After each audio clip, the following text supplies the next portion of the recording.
Hi, I'm Skylar, and I'm going to do my presentation on Emily Dickinson.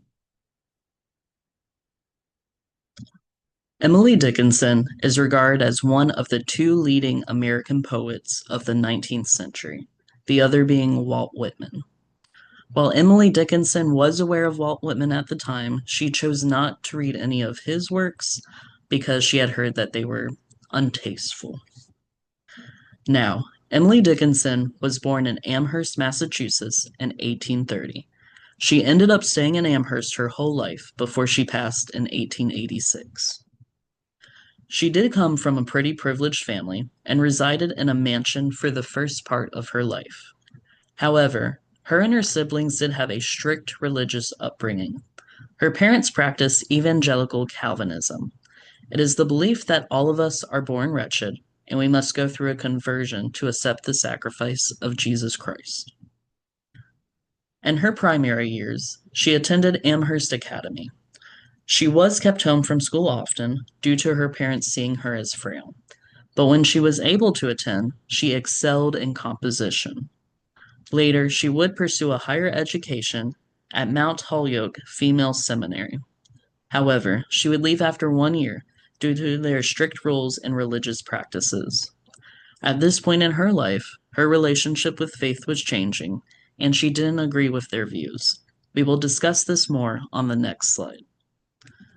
In her lifetime, she wrote nearly 1,800 poems.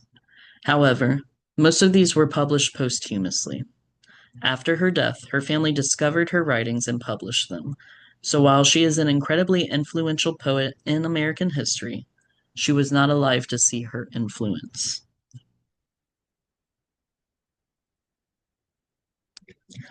There were multiple factors that influenced Emily Dickinson's poems, but I think the greatest influence was her relationship with religion. She didn't appreciate the more strict textbook views that she had been taught to believe, but she did still have faith. She had a connection to God, but she wasn't an official member of any certain church. She often explores her religion in her poetry, writing both about how one needs faith to experience life, but there's also anger towards God in her other poems. Her works were also influenced by Elizabeth Barrett Browning. She viewed Browning as a strong female icon and wrote about some of the same themes as Browning did. More specifically, the idea of an inherent unequalness in the relationship between a man and a woman. We see an uptick of these similar themes at the time of Browning's death.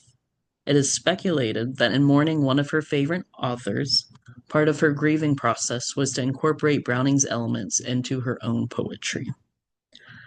While this list is not exhaustive of all of her influences, the last person I'm going to touch on is John Keats.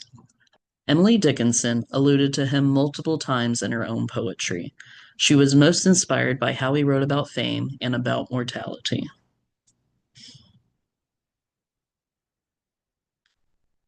As we have discussed, Emily Dickinson is known for her poetry. More specifically, she's known for short poems. These feature a single narrator who expresses their emotions on a certain topic. While she explored many of these topics, some of her most recurring were faith, nature, and immortality. Her most popular works, though, are her dark romantic poems, one of these being If I Should Die, which we will review in the next slide. Another fun fact about her works is that all but around 10 of them had no titles. This is probably due to the fact that these were mainly personal writings. Most of her poems were just sent in letters to families and friends. Again, they were never specifically written for publishment, but after her death, her family found them and published them.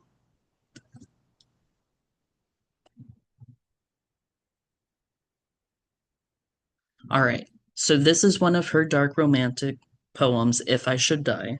Feel free to pause this video to read the poem, but it is an excellent example of her kind of work. In this, we can see the narrator is clearly going through a depression, almost expressing the want to die. She laments about how the world would carry on if she were to pass, as if nothing had even happened. It is kind of morbid, but it is one of her more famous pieces. And while we don't know if this narrator is specifically Emily Dickinson or some detached character, it does draw into question about whether Emily Dickinson, if she was kind of going through this depression and that inspired her works.